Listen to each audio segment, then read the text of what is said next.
Hi, my name's Miss Wheatley, and I wanted to make this video for both parents and students to make sure you understand exactly what's due. How do you know if you have things that are missing? And has it been graded? Is it complete? Where do you find messages, etc.? So the first thing that I wanted to show you that's important is this little speech bubble next to the class. And a lot of these things apply to all classes, but I want to talk specifically about where I place things for Integrated Math 1. This is where announcements will always go that are for the whole class, like when we have Zoom meetings, what times, what assignments are due that week. The other thing that's in it is we are taking attendance. So I put a message in here that for today, October 5th, there's a poll. If you scroll down, that you just submit that. And then that's how I can tell that you've at least logged in and looked at the messages and take attendance that way if you haven't attended a Zoom meeting. Other information in here are the times of Zoom meetings for your specific class, as well as other times that I'm available, as long as you do not skip another class to attend. So if you're finished or you don't have a class, then you're more than welcome to join to ask any questions that you have, and the same link will work. In addition, I will post any assignments that are due that week. So for this week, October 5th, by Tuesday, you should have Unit 1 Practice 4 done, and then by Friday, Unit 1 Practice 5, because those are both shorter assignments. Now, what does that actually mean? I'm going to show you within the class.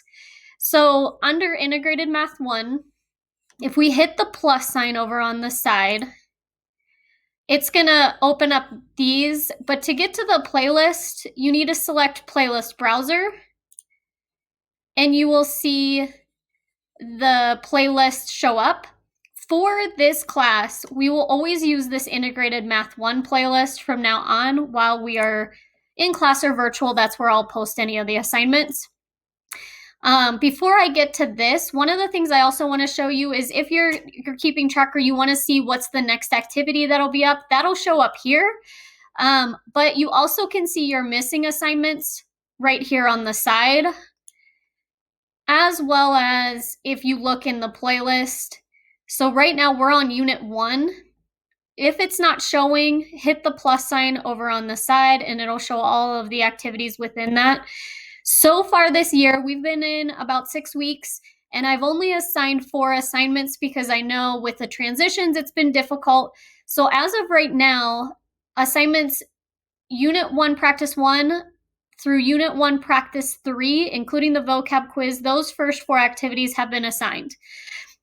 You can tell if you've completed them. If it has a star, that means that it's been completed and I grade it and you met all the learning goals. And if you hover over it like I did, you can see that it'll tell you what it means. A clock means that it's been assigned and it's been marked missing, so you have not turned it in. And then like this one down here, it means you haven't turned it in yet, but it also hasn't been marked missing because it hasn't been assigned. So this one's due by Friday. So for this student, they have turned in these 3, but need to go back and finish these 2 assignments. So hopefully that helps a little bit. And like as we move through this course, we will go in order. So I have had students that have been working ahead. You are more than welcome to keep going. And I try to post videos and things to help you so you can do that. Once we're done with Unit 1, I will post Unit 2 in here next, and you'll just continue through. The other piece is I am putting a pacing calendar in here so you can go back and check the dates, but hopefully that will help you just by looking at the symbols down below. The last thing that I want to point out is over here, these are individual messages, so it could be either class message that are in there. When I grade something, it will tell you that it's graded, or if I send you a message saying that you need to look at this again, or here's some help with this problem with something that you've turned in. So make sure you click on this and check it. I don't want to click on it for the student because then it'll disappear and won't show that they have any messages anymore. So hopefully this helps a little bit to understand what the symbols mean, how you know if things are missing, and what is due up until this point. Please reach out if you have any questions at all. I'm happy to help. The Zoom meetings really are helpful because you can ask questions right then. I can look at any math problems that you need help with, and or if you're just confused on what to do.